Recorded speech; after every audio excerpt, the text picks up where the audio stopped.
Hello everyone. तो जैसा कि आपको पता है कि अभी आईडीबीआई के एग्ज़ाम को भी 5-7 दिन बचे हुए हैं। तो आप लोग बहुत अच्छे से प्रिपेयर कर रहे होंगे इसके लिए। इसके बीच में एक और नई अपडेट है।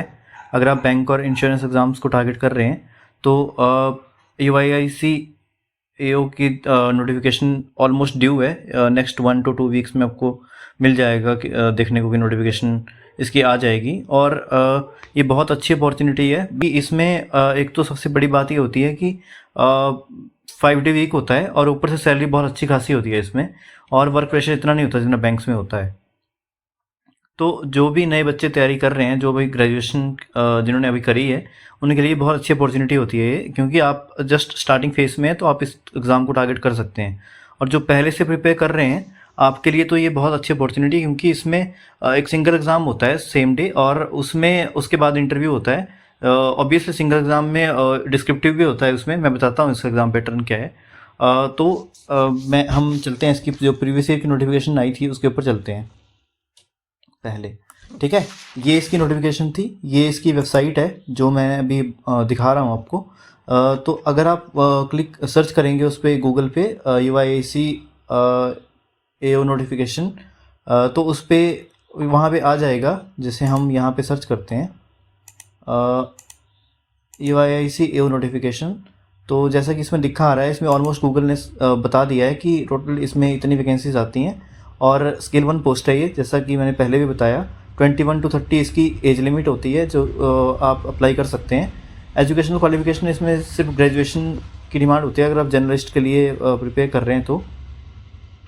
सिलेक्शन प्रोसेस और सिंगल एग्ज़ाम होता है और इंटरव्यू होता है। एप्लीकेशन फ़ीस 1000, ऑब्वियसली इंपॉर्टेंट नहीं है। तो आप यहाँ पे उसके बाद जब इसके करियर पेज पे जाएंगे, यहाँ पे रिक्रूटमेंट के सेक्शन में, तो आपको दिख जाएगा यहाँ पे वो मेंशन किया होगा उन्होंने न्यू रिक्रूटमेंट जब भी आएगी तब। अब हम जो इसकी पुरानी नोटिफिकेशन आई थी उसको देख लेते हैं।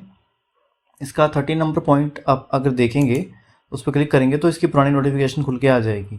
ठीक है, मैंने खोल के रखी है पहले से, तो मैं आपको दिखा देता हूँ। देखो, ये गवर्नमेंट ऑफ इंडिया ऑर्गेनाइजेशन है ऑब्वियसली। यहाँ भी इन्होंने बताया हुआ है क्या क्या हमारा है, प्रॉफिट वगैरह वगैरह क्या है। तो इसमें हमें ध्यान नहीं देना है, हमें वैकेंसीज़ के ऊपर जाना है। स्पेशलिस्ट और जर्नलिस्ट की पोस्ट आती है, जैसे मैंने पहले भी बताया। लास्ट टाइम जब इसकी नोटिफिकेशन आई थी 100 वैकेंसीज इसमें स्पेशलिस्ट की थी और 100 इसमें जर्नलिस्ट की थी। ठीक है, स्पेशलिस्ट में ये सब चीज़ें होती हैं। अगर आप इनमें से किसी डोमेन से बिलोंग करते हैं तो बहुत अच्छी बात है, अगर नहीं तो आपको जर्नलिस्ट पे आना है। उसके बाद थोड़ा स्क्रॉल करेंगे अगर हम, तो इसमें नीचे इसका बताया होगा इसने कि ये सब बताया हुआ है कि अगर आपने स्पेशलिस्ट पोस्ट के लिए अप्लाई करना है तो आपको क्या क्या एजुकेशनल क्वालिफिकेशन चाहिए। मैक्सिमम बच्चे इसमें एलिजिबल नहीं होते हैं, तो मैं उनकी बात कर रहा हूँ जो जर्नलिस्ट के लिए तैयारी करते हैं, उनकी बात कर लेते हैं।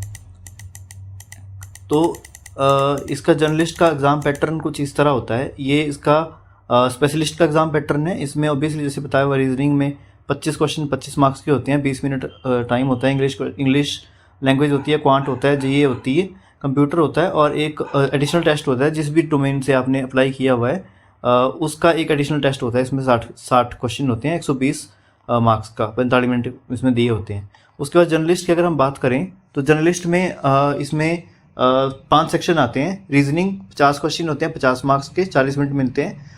इंग्लिश 50 क्वेश्चन होते हैं, 60 मार्क्स के, इसमें 40 मिनट मिलते हैं आपको। उसके बाद क्वांट, उसमें 40 क्वेश्चन होते हैं, 50 मार्क्स के, और उसमें 30 मिनट मिलते हैं आपको।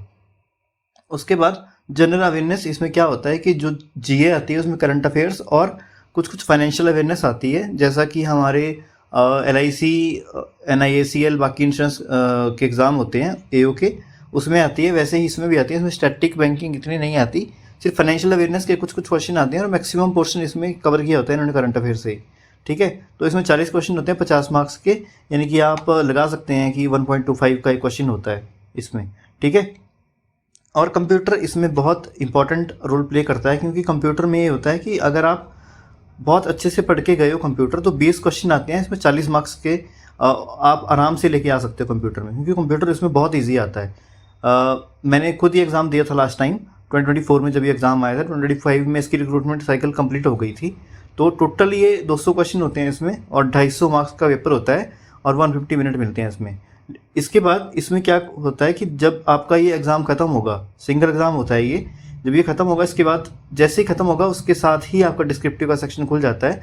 डिस्क्रिप्टिव इसमें पेन पेपर वाला नहीं होता, इसमें टाइपिंग करनी होती है, जैसे आपको SBI PO मेंस और IPS PO मेंस में होता है वैसे ही इसमें टाइपिंग करनी होती है। डिस्क्रिप्टिव में इन्होंने दिया हुआ है जैसे कि 30 मिनट का वो टेस्ट होता है और 30 मार्क्स का ही पेपर होता है वो। उसमें लेटर राइटिंग होती है 10 मार्क्स की और ऐसे राइटिंग होती है 20 मार्क्स की। तो टोटल आपको 30 मिनट मिलेंगे, 30 मार्क्स के होंगे। और इसमें क्या होता है कि पहले लेटर राइटिंग और उसके बाद ऐसे राइटिंग, या इन दोनों में से शफल करके कुछ भी कर सकते हो आप, जैसा जिसमें ज़्यादा कंफर्टेबल हो। उसके बाद आपको मिनिमम स्कोर लाना होता है इस सेक्शन में, ठीक है। आपका डिस्क्रिप्टिव सेक्शन तभी चेक होगा अगर आप ये वाले में कट ऑफ क्लियर करते हैं। तो जो ये सिंगल एग्जाम है आपका, इसकी अगर कट ऑफ क्लियर करते हैं तभी आपका डिस्क्रिप्टिव का टेस्ट चेक होता है, ठीक है। डिस्क्रिप्टिव जर्नलिस्ट के लिए भी होता है और जो स्पेशलिस्ट होता है उसके लिए भी होता है, ठीक है। बाकी यहाँ से पढ़ सकते हैं आप, मैं डाल दूंगा नोटिफिकेशन अपने टेलीग्राम ग्रुप पे।